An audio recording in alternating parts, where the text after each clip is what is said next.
My father can fix it for a bowl of soup. That's when the truth about who really holds this world together was exposed. If this story interested you, don't forget to subscribe to our channel and tell us which city you're watching us from. We continue. I promise that this will be the best story you will hear in your life. The luxury car sat idle outside the upscale restaurant in downtown Boston, its sleek lines and polished exterior a stark contrast to the frustration growing inside its owner. Michael Thornton, a respected engineering executive at Boston Tech Solutions, tried the ignition for the 5th time, but the engine remained stubbornly silent. Snow had begun to fall, adding to his mounting anxiety about being late for an important investor meeting. "Come on," Michael muttered, checking his watch. 45 minutes until his presentation, and he was still 15 blocks from the conference center. He pulled out his phone, but the battery icon flashed red before going dark. Perfect timing. The restaurant's valet had already called 3 different service companies, all promising a minimum 1-hour wait due to the unexpected early snowfall. A small crowd of curious onlookers had gathered, some offering well-intentioned but useless advice, others simply watching the spectacle of a $120,000 vehicle refusing to cooperate with its owner. Michael was about to abandon the car and call a rideshare from the restaurant when he noticed a thin figure approaching through the gathering crowd. A boy, no more than 12 years old, with intelligent eyes and clothes that had clearly seen better days. His coat was too thin for the weather, and his sneakers were duct-taped at the seams, but he carried himself with surprising confidence. "My dad can fix it for a bowl of soup," the boy said simply, his breath visible in the cold air. Michael blinked, taken aback by the directness of the offer. "Excuse me, your car." "My dad can fix it." The boy pointed toward a man standing at the edge of the crowd. "He's really good with engines. All kinds. Even fancy ones like yours." The man the boy indicated didn't step forward. He remained at a distance, his posture straight despite the visible wear on his clothing. His eyes were analytical, taking in the scene with quiet assessment. He wore a faded work jacket with multiple layers underneath, and his hands, though clean, showed the calluses and marks of someone familiar with manual labor. Michael hesitated, looking between the boy and the distant figure. Under normal circumstances, he might have dismissed the offer outright. But these weren't normal circumstances. "Your dad's a mechanic?" Michael asked. "The best," the boy replied without hesitation. He fixed engines for Hendrickson Luxury Motors for 11 years, specialized in electrical systems. The mention of Hendrickson caught Michael's attention. They were one of the most prestigious service centers in New England, known for their exacting standards. "We just need some soup," the boy continued. "Hot soup. Maybe some bread too, if that's okay. We haven't eaten since yesterday morning." The directness of the statement, delivered without self-pity or dramatization, struck Michael more powerfully than any elaborate plea could have. "What's your name?" Michael asked. "Thomas. Thomas Riley, that's my dad, Robert." Michael nodded and made a decision. "Tell your father I'd appreciate his help if he's willing." Thomas's face brightened, and he jogged over to his father. There was a brief exchange, and then Robert approached, his gait steady but cautious, as if he was accustomed to navigating uncertain territory. "I heard you're having trouble starting the car," Robert said, his voice carrying the quiet confidence of someone who knew his craft. "Mind if I take a look?" Michael gestured toward the vehicle. "Please. I've tried everything I know, which admittedly isn't much when it comes to automotive mechanics." Robert nodded and addressed his son without looking away from the car. "Thomas, hand me the small flashlight from the side pocket." Thomas produced a compact LED flashlight from his father's jacket pocket with practiced ease.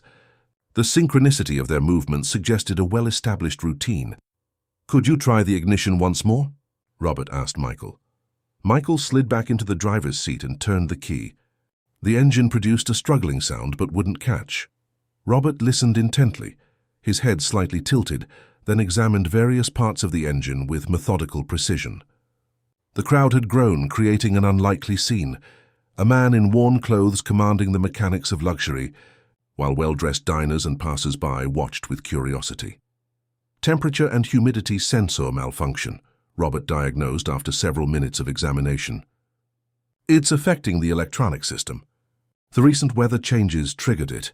He pointed to a specific area of the engine, The sensor is reading incorrectly, so the computer is blocking ignition as a safety measure. Can you fix it? Michael asked. Robert considered for a moment. I don't have ideal tools, but I can create a safe bypass until you get it to a service center. It won't damage anything. Please go ahead, Michael said, increasingly impressed by the man's confidence and knowledge.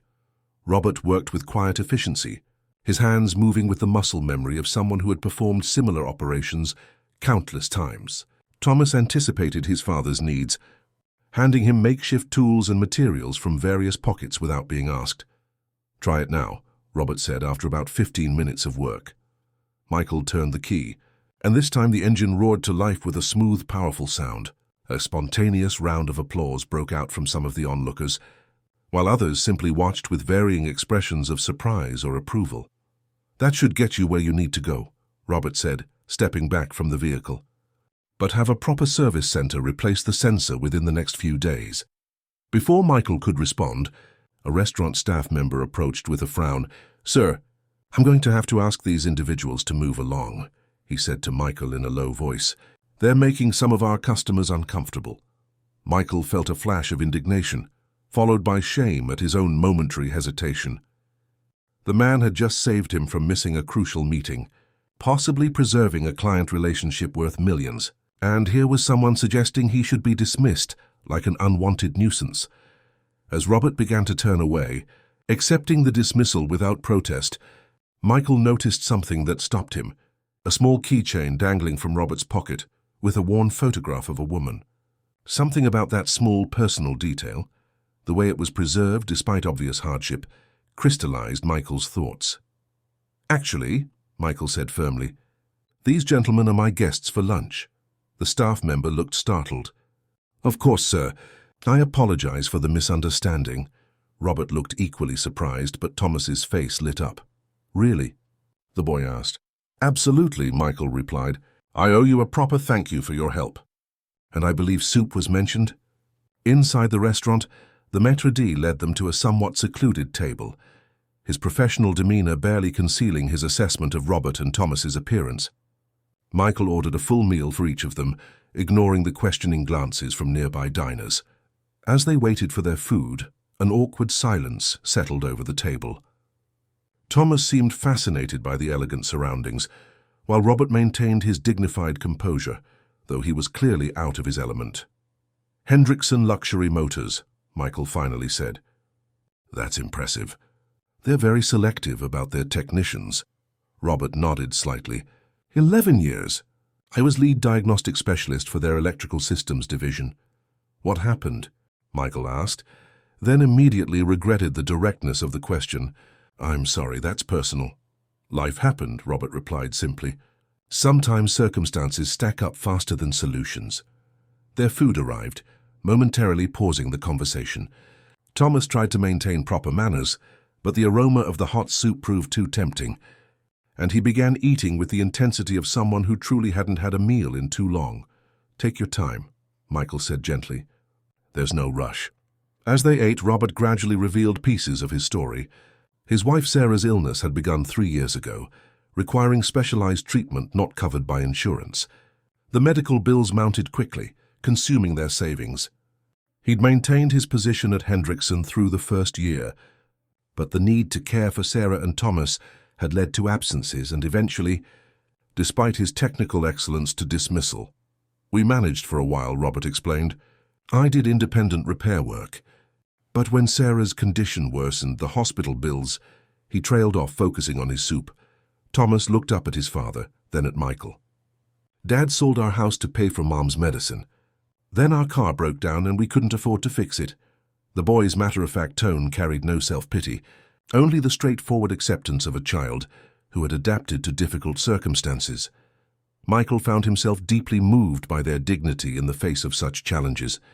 In his world of corporate engineering and executive meetings, he rarely encountered this kind of raw struggle.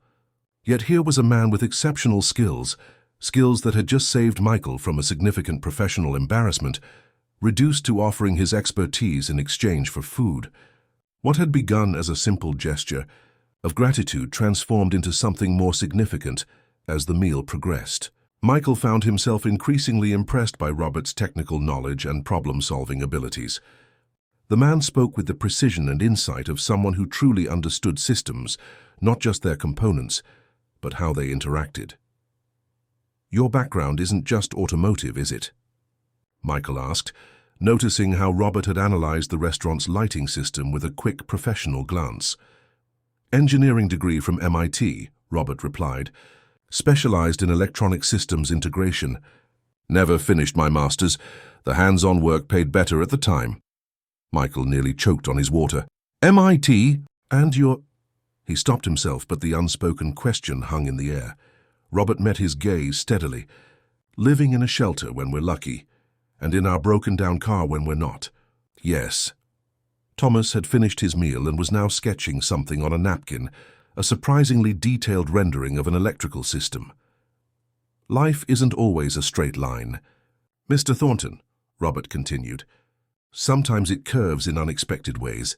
Michael nodded, thinking of the project his team was currently struggling with, an advanced energy management system for commercial buildings that kept encountering integration issues.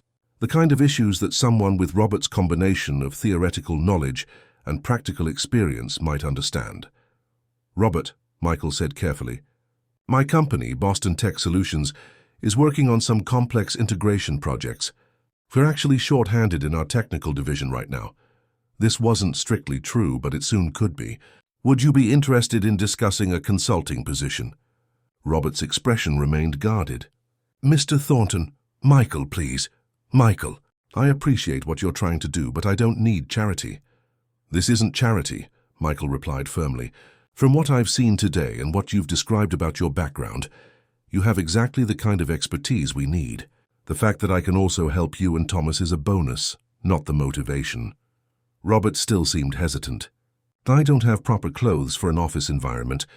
My professional contacts are years old, and my communication skills," he gestured vaguely, "they've gotten rusty." "Your technical skills are what matter," Michael insisted. "Everything else can be addressed." He pulled out a business card and wrote a number on the back. "This is my direct line. Call me tomorrow morning and we'll set up a proper interview." As they were preparing to leave, Michael added, "And Robert, I have a guest apartment above my garage. It's nothing fancy, but it's warm and private. You and Thomas are welcome to stay there until you get back on your feet." The offer hung in the air between them. Robert's pride warred visibly with his practical need to provide safety for his son. Thomas looked up at his father, his expression a mixture of hope and uncertainty. It was the first time the boy had allowed his composed facade to slip, revealing the child beneath who simply wanted security. "Just until we find our own place," Robert finally said, accepting the offer with quiet dignity. Later that evening, Michael showed them to the apartment, a modest but comfortable space with 2 bedrooms, a small living area, and a kitchenette.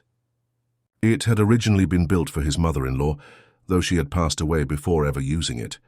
The space had remained largely untouched since then. "The refrigerator is stocked with basics," Michael explained. "Bathroom has toiletries. There are some clothes in the bedroom closet that might fit you, Robert. They belong to my brother-in-law. He left them here after visiting last summer." Robert nodded his thanks, clearly overwhelmed but maintaining his composure. Thomas, however, had no such restraint. The boy walked around the apartment in wonder, touching the clean bedding, opening and closing the refrigerator door, turning the shower on and off as if to verify that everything actually worked. "Dad," he whispered, though not quietly enough, "there's real shampoo, and the water's hot right away." Michael pretended not to hear, giving them privacy in their moment of adjustment. "I'll leave you to get settled. The Wi-Fi password is on the counter. Thomas, there's a tablet in the drawer you're welcome to use. It has some educational apps, but also games and streaming services." As Michael prepared to leave, Robert stopped him at the door. "Thank you," he said simply. "We won't forget this." "Get some rest," Michael replied. "We'll talk details tomorrow." The next morning, Michael arranged for Robert to meet with his company's HR director and technical team lead. The interview was unconventional. Robert arrived in borrowed clothes that didn't quite fit, with a resume hastily created on Michael's home printer. But his technical knowledge was undeniable. The man's a genius with systems integration, Elaine Chen, the technical director, told Michael afterward. His practical knowledge alone would be valuable, but combined with his theoretical background, we'd be foolish not to bring him on. There were hurdles, of course. HR expressed concerns about the gap in employment history. The legal department raised questions about Robert's current housing situation. A few team members were skeptical about introducing someone so outside their usual hiring profile into their carefully cultivated corporate culture. Michael addressed each concern methodically, using his position as executive director to smooth the path. Within 3 days, Robert Riley was officially a technical consultant for Boston Tech Solutions with a 6-month contract, health benefits that would cover continued treatment for his wife, and a salary that would allow him to start rebuilding his life. For Thomas, the transformation was just as significant. Michael helped enroll him in the local middle school, provided proper winter clothing, and ensured he had the supplies needed to join classes mid-semester. The first few weeks were challenging. Robert struggled to readjust to corporate protocols and expectations. His isolation during the hard years had left him out of practice with workplace communication. A misunderstanding with younger team members led to tension. An incomplete documentation entry nearly compromised a project timeline. Whispers of favoritism circulated, but Robert's technical contributions quickly silenced the doubters. When the flagship energy management project encountered a critical integration failure during testing, it was Robert who identified the underlying cause, a cascading error in the communication protocol that had eluded the regular team. "It's the same principle as the temperature sensor in your car," he explained to Michael. "The system is receiving contradictory signals and defaulting to shutdown as a safety measure." His solution was elegant and effective, saving weeks of development time and potentially millions in project costs. The technical team's attitude shifted from skepticism to respect, then to active inclusion. Meanwhile, Thomas flourished in his new environment. The stability of regular meals and a safe place to sleep reflected immediately in his school performance. His natural intelligence, previously channeled into survival strategies, now found expression in academic achievement. His teachers noted his exceptional aptitude for mathematics and science, coupled with a maturity beyond his years. "He's helping other students understand the material," his science teacher told Robert during a parent-teacher conference. "But he does it so naturally that they don't feel embarrassed. It's quite remarkable." At home in the apartment, father and son established new routines. They cooked simple meals together, reviewed Thomas's homework at the kitchen table, and gradually allowed themselves to plan beyond the immediate future. The keychain with Sarah's photo remained on Robert's nightstand, a reminder of what they had lost, but also of their enduring connection. During video calls to her hospital room, they shared their new circumstances with measured optimism, careful not to overwhelm her with too much change at once. "One day at a time," Robert would remind Thomas. "We focus on what's in front of us." What was in front of them increasingly was opportunity. Robert's role at Boston Tech expanded as his value became evident. He was invited to participate in design meetings, then to lead technical reviews. His perspective, a rare combination of theoretical understanding and hands-on experience, proved invaluable for bridging the gap between concept and implementation. Yet not everyone embraced the change. Victor Harrington, the company's VP of Operations, made his skepticism known during a strategic planning meeting. "While I appreciate Mr. Riley's unique perspective," he said, emphasizing the word with slight disdain, "I question whether someone with his background truly understands our corporate priorities and culture." The room fell silent. Robert remained expressionless, but his posture stiffened slightly. Michael was about to intervene when Catherine Wells, the CEO, spoke first. "Victor, I've reviewed the technical solutions Mr. Riley has contributed over the past month. They've resulted in a 15% reduction in development time and a projected 30% improvement in system efficiency." Her tone was pleasant but firm. "I'd say that demonstrates an excellent understanding of our priorities." Victor's expression soured, but he didn't pursue the point. After the meeting, Robert thanked Catherine for her support. "I didn't do it for you, Robert," she replied with a small smile. "I did it for the company." Your work speaks for itself. Just keep delivering results, and you'll find Boston Tech is a place that values performance over pedigree. As winter gave way to spring, the temporary arrangement began to feel more permanent. Robert's contract was extended, then converted to a full-time position with expanded responsibilities.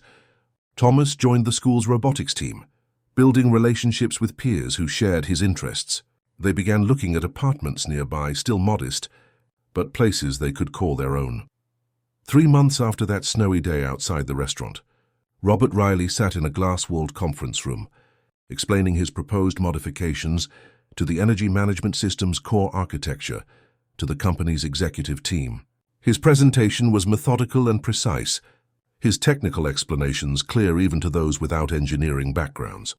With these adjustments, Robert concluded, we can increase system efficiency by 42%, while reducing manufacturing costs by nearly 20%. The implementation timeline would be aggressive, 8 weeks instead of our standard 12, but the engineering team is confident we can meet it. Catherine Wells nodded appreciatively. This is exactly the kind of innovative thinking we need, Robert. I'm particularly impressed by how you've integrated sustainability features without compromising performance. Even Victor Harrington reluctantly acknowledged the strength of the proposal, though his praise came wrapped in qualifications. The concept is solid, assuming the practical implementation holds up to theoretical projections. As the meeting adjourned, Michael caught up with Robert in the hallway. That was impressive. You've completely transformed our approach to the entire product line. Robert smiled slightly, still unaccustomed to praise. Just applying principles I've worked with for years, but with better resources than I've had recently. You're being modest.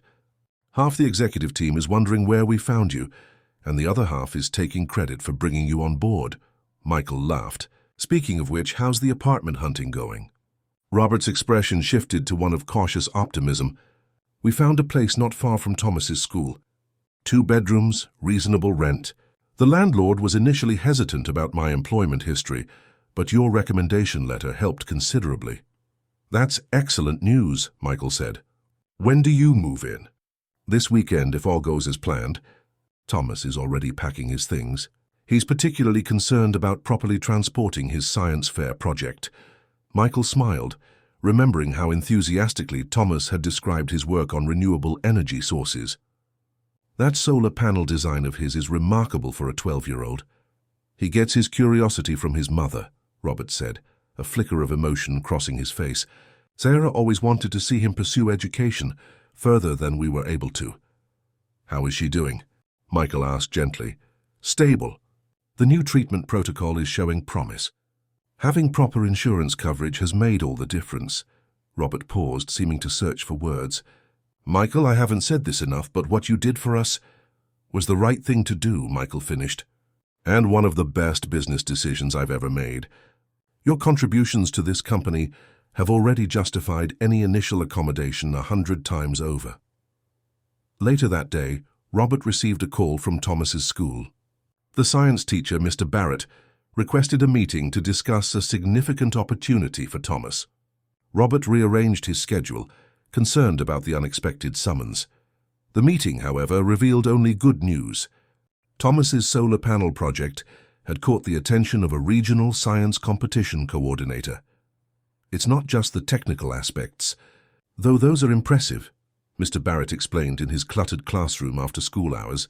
It's Thomas's approach to making the technology accessible to low-income communities. His personal experience has given him insights that many adult engineers lack. Robert listened as the teacher outlined the competition details: university sponsorship, scholarship opportunities, professional mentorship. Thomas sat beside his father, trying to contain his excitement but failing as a grin kept breaking through his attempted seriousness. The competition is usually for high school students, Mr. Barrett continued, but the committee has made an exception based on the quality of Thomas's work. With your permission, I'd like to submit his official application.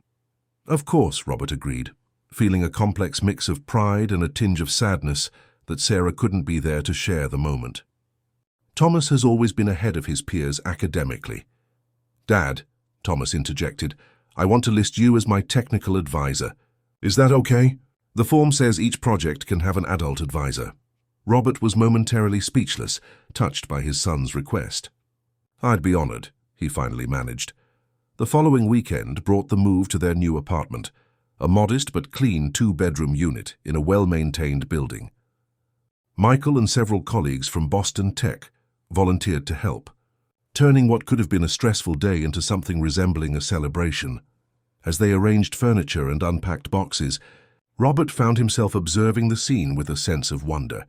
6 months ago, he and Thomas had been sleeping in a broken-down car, surviving on food from shelter kitchens, their future a series of increasingly desperate questions. Now somehow they were establishing a home, surrounded by people who valued them. Thomas directed the placement of his desk near the window in his bedroom, carefully setting up his project materials and the tablet, now officially his after Michael had insisted he keep it. On the wall, he hung a photograph of his mother that had been professionally restored from the worn image in Robert's keychain, a gift from Robert's colleagues at Boston Tech. That evening, after everyone had left and the apartment had settled into quiet, Robert sat at their small kitchen table, reviewing the lease agreement with a sense of accomplishment. This place wasn't temporary shelter granted by someone else's generosity. It was theirs, earned through his work, secured by his restored professional standing. Thomas emerged from his room, carrying a notebook filled with sketches for his science project. "Dad, can we video call Mom? I want to show her our new place." Robert nodded, setting up the call on his new company laptop. Sarah appeared on screen, her face thin but her eyes bright. She was sitting up in her hospital bed, a colorful scarf around her head. The aggressive treatment had taken its toll physically, but recent tests had shown promising results. "There are my two favorite engineers," she said, her voice stronger than it had been in recent calls. "Show me everything." Thomas eagerly carried the laptop around the apartment, providing a detailed tour with running commentary. "And this is my room, Mom. I have a real desk for homework, and Mr. Barrett says I can use the 3D printer at school to make components for my solar project." As Thomas continued his enthusiastic narration, Robert exchanged a look with Sarah through the screen, a moment of shared recognition of how far they had come, and quiet hope for what might still be possible. The following week brought a new challenge at Boston Tech. A major client was threatening to pull out of a contract worth millions due to concerns about integration timelines. The energy management system, while innovative, needed to work seamlessly with the client's existing infrastructure, a complex network of legacy systems and newer components. "It's a mess," Elaine Chen explained during an emergency meeting. "Their technical specs are incomplete, their existing documentation is outdated, and they're insisting on a solution within 30 days, or they walk." Victor Harrington immediately pushed for compromise. "We'll need to scale back the implementation, focus on basic functionality, and extend the timeline for advanced features." Robert, who had been reviewing the client's technical materials, spoke up. "Actually, I think we can meet their requirements without compromising our system." All eyes turned to him. Victor's expression was skeptical. "Based on what assessment exactly?" "I worked with similar integration challenges at Hendrickson," Robert explained. "Different industry, but the same fundamental problem, bridging sophisticated new systems with established infrastructure. If we approach this from a modular perspective, rather than trying to implement a full-stack solution immediately, we can deliver core functionality within their time frame while laying the groundwork for complete integration." He sketched a diagram on the whiteboard, outlining his proposed approach. The technical team members exchanged impressed glances as the elegant simplicity of his solution became clear. "This could actually work," Elaine said, studying the diagram. "It's unorthodox, but it addresses their specific pain points while preserving our system's integrity." Catherine Wells, who had been silently observing, made a decision. "Robert, I want you to lead this project. Take whatever resources you need from the technical team. Elaine, you'll provide oversight and coordinate with the client's technical staff. Victor, ensure all contractual and logistical requirements are aligned with this approach." Victor began to object, but Catherine continued.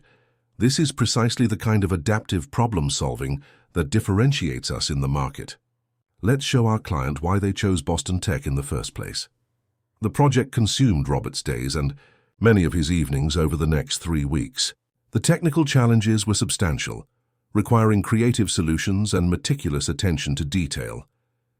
He assembled a small dedicated team who worked alongside him, their initial reservations about his unusual background long since replaced by professional respect. During this intense period, Thomas divided his time between school, his science project, and occasionally bringing dinner to his father at the office. The Boston Tech team adopted him as an unofficial mascot, impressed by his knowledge and thoughtful questions. Several engineers took time to review his solar panel design, offering suggestions that he incorporated with precocious understanding. One evening, as Thomas sat quietly sketching improvements to his project while his father worked late, Victor Harrington entered the conference room where they had set up. Working the sympathy angle, "I see," Victor remarked coldly, looking at Thomas. "Bringing your child to the office. Very effective." Robert stiffened but maintained his composure. "Thomas is here because his robotics club meeting ended early, and I needed to complete this interface module tonight." "Of course," Victor replied with exaggerated understanding. "Family circumstances and all that. Well, just remember that when this project fails to meet expectations, your unique story won't protect you from the consequences." After Victor left, Thomas looked up at his father with concern. "Dad, why doesn't he like us?" Robert considered his answer carefully. "It's not about us specifically, Thomas. Some people are uncomfortable when their assumptions are challenged. Mr. Harrington has certain ideas about success and who deserves it." "But that's not fair," Thomas protested. "No, it's not," Robert agreed. "But we don't need everyone's approval to do good work. We just need to focus on what we know is right." Thomas nodded, returning to his sketches with renewed determination. 2 days before the client's deadline, Robert's team completed the integration solution. The testing phase revealed minor issues that were quickly addressed, resulting in a system that not only met the client's immediate requirements, but established a framework for the advanced features they ultimately wanted. The client presentation was scheduled for a Friday morning, with the entire executive team present. Robert had prepared meticulously, reviewing every aspect of the solution with his team and anticipating potential questions or concerns. As the client representatives filed into the conference room, serious-faced executives and technical staff with years of industry experience, Robert felt a momentary flash of self-doubt. 6 months ago, he had been offering to fix a stranger's car in exchange for food. Now he was about to present a multi-million-dollar solution to one of the largest commercial real estate developers in the Northeast. Michael caught his eye across the room and gave him a subtle nod of encouragement. Catherine Wells took her place at the head of the table, her confidence in Robert's team evident in her relaxed demeanor. Victor Harrington arrived last, positioning himself prominently near the clients. His expression suggested he was prepared for damage control. "Ladies and gentlemen," Catherine began, "thank you for your patience as we've developed a comprehensive solution to address your integration requirements. I'm pleased to introduce Robert Riley, our lead systems architect for this project, who will walk you through our approach." Robert stepped forward, conscious of his journey, but focused entirely on the present moment. "Thank you, Ms. Wells. Good morning, everyone. Over the past 3 weeks, we've developed a modular integration framework that bridges your existing infrastructure with our energy management system while maintaining the performance standards you require." As he proceeded through the presentation, explaining the technical architecture and demonstrating the working prototype, Robert observed the shift in the client's expressions, from skepticism to interest, and finally to enthusiastic engagement. Their technical lead began asking detailed questions that revealed his understanding of the solution's elegance. "This adaptive interface layer," the client's CTO remarked, "it's unlike anything we've seen from other vendors. Most try to force their system onto our infrastructure or suggest we replace major components. We believe integration should enhance existing investments, not replace them," Robert replied. "Your infrastructure represents years of operational knowledge and refinement. Our goal was to preserve that value while adding new capabilities." By the presentation's conclusion, the atmosphere in the room had transformed. What had begun as a potential contract termination ended with the client requesting an expanded implementation timeline and additional features. "Mr. Riley," the client's CEO said as they were preparing to leave, "your team has not only saved this project, but expanded our vision of what's possible. We look forward to a long partnership with Boston Tech." After the clients departed, Catherine addressed the team. "Exceptional work, everyone. This is exactly the kind of innovative problem-solving that defines Boston Tech Solutions." She turned specifically to Robert. "Your leadership on this project has been remarkable, Robert. I'd like to discuss a more permanent role for you in our organization's structure." Victor Harrington's expression darkened, but he remained silent as the room broke into spontaneous applause. Later that afternoon, as Robert was preparing to leave for the day, Victor approached him in the empty hallway. "Quite the performance," Victor said, his tone carefully neutral. "I suppose congratulations are in order." "Thank you," Robert replied simply, not entirely trusting the sudden change in attitude. "I've been reviewing your background more thoroughly," Victor continued. "MIT education, exceptional technical credentials, proven leadership abilities. You're clearly qualified for the position Catherine is considering." Robert waited, sensing there was more coming. "But I have to wonder," Victor added, his voice dropping slightly, "what message it sends to our organization when someone who was essentially homeless leapfrogs over employees who've dedicated years to this company." "It creates a certain narrative about what we value." Robert considered his response carefully.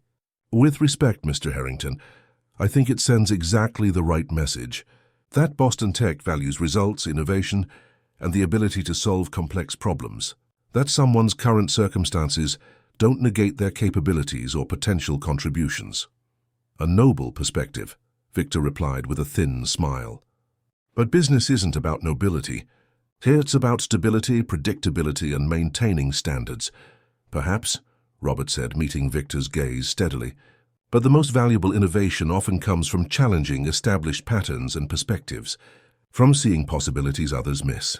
Victor's smile faded. "Just remember, Riley, fortunes can change quickly. Today's success story can become tomorrow's cautionary tale." As Victor walked away, Robert reflected on how differently he might have received such a veiled threat 6 months earlier, when his confidence had been eroded by circumstance and desperation.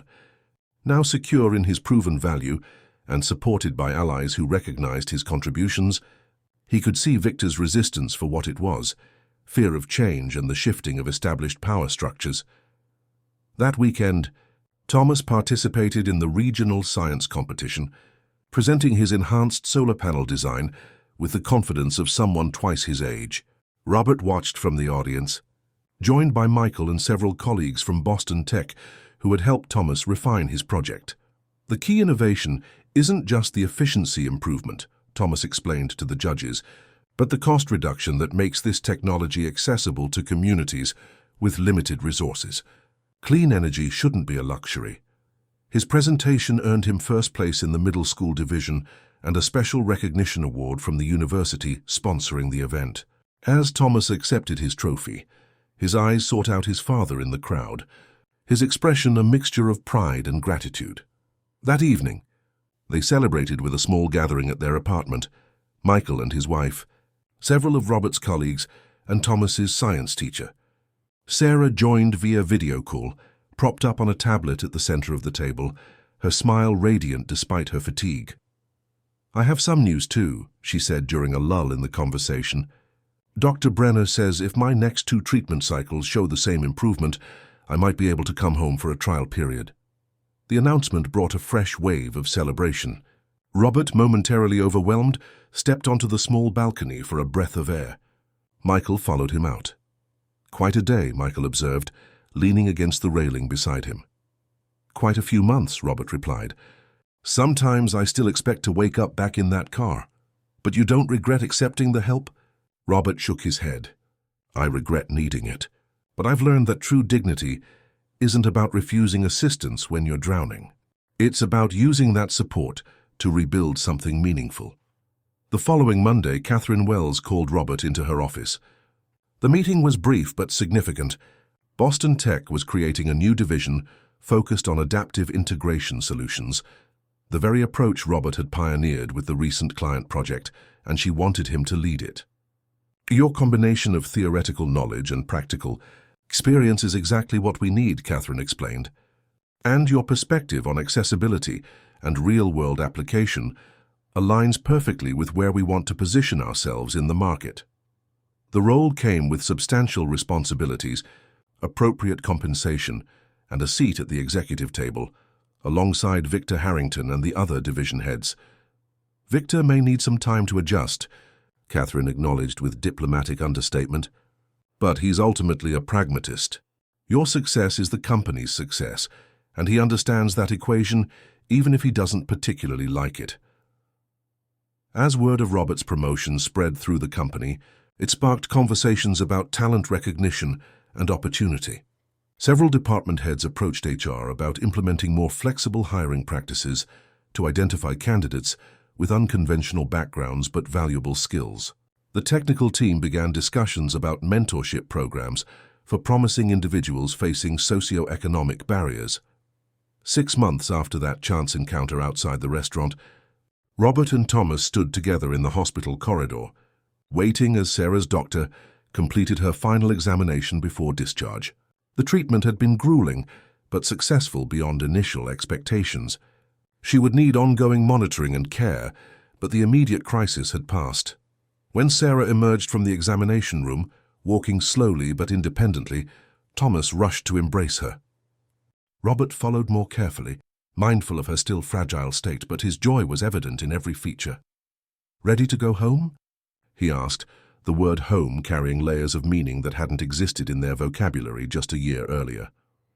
That evening, the three of them sat in their modest living room, sharing a meal together for the first time in nearly 2 years. Thomas moved between excited chatter about his school projects and careful attention to his mother's comfort. Sarah, though tired, radiated contentment at being reunited with her family in a stable environment. "I've been thinking," Robert said as they finished dinner, "about how to help others who are going through what we experienced." Sarah nodded encouragingly. "You've mentioned that. Do you have specific ideas now? Boston Tech has resources, technical expertise, business connections, financial stability, but most companies don't have a structured way to identify talent in unexpected places." Robert outlined his concept, a program to identify individuals with valuable skills who had been sidelined by circumstance, providing them with targeted support and employment opportunities, not charity. He emphasized, but strategic investment in overlooked human capital. "Like what Mr. Thornton did for us," Thomas observed. "Similar but more systematic," Robert agreed. "Michael took a chance based on a random encounter. I'm thinking about creating intentional pathways to find people like us, before they reach the point where they're fixing cars for soup." The following week, Robert presented his proposal to Catherine and the executive team. He had prepared meticulously, backing his concept with research on talent acquisition, retention statistics, and the measurable benefits of diverse perspectives in problem-solving. The Pathways Initiative would establish Boston Tech as a leader not just in technological innovation, but in human capital development, he concluded. It would allow us to access talent pools our competitors aren't even considering, while creating meaningful social impact. Catherine's response was immediate and positive. "This aligns perfectly with our strategic objectives for community engagement. I especially appreciate the emphasis on measurable outcomes rather than just good intentions." Victor, surprisingly, offered qualified support. "While I maintain some reservations about implementation challenges, I can't deny the potential benefits to our talent pipeline, particularly if we maintain rigorous performance standards." With executive approval secured, Robert began the work of building the program, establishing selection criteria, developing training protocols, creating support structures to address the practical barriers that often prevented talented individuals from accessing opportunities.